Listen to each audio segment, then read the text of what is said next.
ಇದು ಪುರಾಣ ಪ್ರಸಿದ್ಧ ಧಾರ್ಮಿಕ ಕ್ಷೇತ್ರ.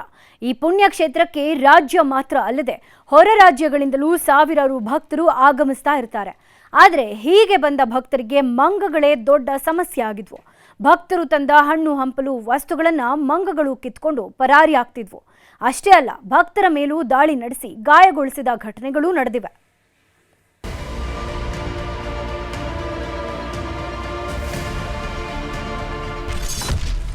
ಮೇಲುಕೋಟೆಯಲ್ಲಿ ಕೋತಿಗಳ ಸೆರೆ ಕಾರ್ಯಾಚರಣೆ. ಭಕ್ತರಿಗೆ ಕಾಟ ಕೊಡ್ತಿದ್ದ ಕೋತಿಗಳು ಬಂಡೀಪುರಕ್ಕೆ ಶಿಫ್ಟ್. ಮಂಡ್ಯ ಜಿಲ್ಲೆಯ ಪುರಾಣ ಪ್ರಸಿದ್ಧ ಧಾರ್ಮಿಕ ಕ್ಷೇತ್ರ ಮೇಲುಕೋಟೆಗೆ ಪ್ರತಿದಿನ ರಾಜ್ಯ ಹೊರ ರಾಜ್ಯಗಳಿಂದ ಸಾವಿರಾರು ಭಕ್ತರು ಆಗಮಿಸಿ ದೇವರ ದರ್ಶನ ಪಡೆಯುತ್ತಾರೆ. ಆದರೆ ಮೇಲುಕೋಟೆಯಲ್ಲಿ ಸಾವಿರಾರು ಮಂಗಗಳು ನೆಲೆಯೂರಿದ್ದು ಮಂಗಗಳು ಪ್ರತಿನಿತ್ಯ ಭಕ್ತರಿಗೆ ಕಿರಿಕಿರಿ ಉಂಟು ಮಾಡ್ತಿದ್ವು. ಹಲವು ಭಕ್ತರ ಮೇಲೂ ದಾಳಿ ನಡೆಸಿ ಗಾಯಗೊಳಿಸಿದ್ವು.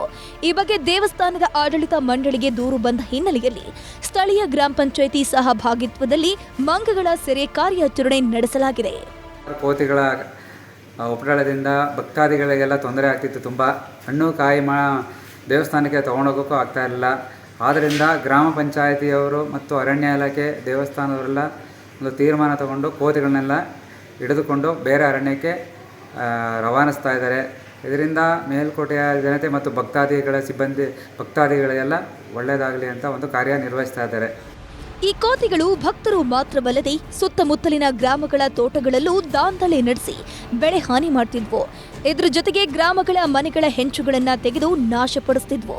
ಹೀಗಾಗಿ ಜನರು ಹಲವು ವರ್ಷಗಳಿಂದ ಕೋತಿಗಳನ್ನ ಸೆರೆ ಹಿಡಿದು ಸ್ಥಳಾಂತರಿಸುವಂತೆ ಮನವಿಯನ್ನ ಮಾಡಿಕೊಂಡಿದ್ರು. ಇದೀಗ ಕೋತಿಗಳನ್ನ ಸೆರೆ ಹಿಡಿಯೋಕೆ ಮುಂದಾಗಿದ್ದು ಸದ್ಯ 100ಕ್ಕೂ ಹೆಚ್ಚು ಕೋತಿಗಳು ಬಂಧಿಯಾಗಿವೆ.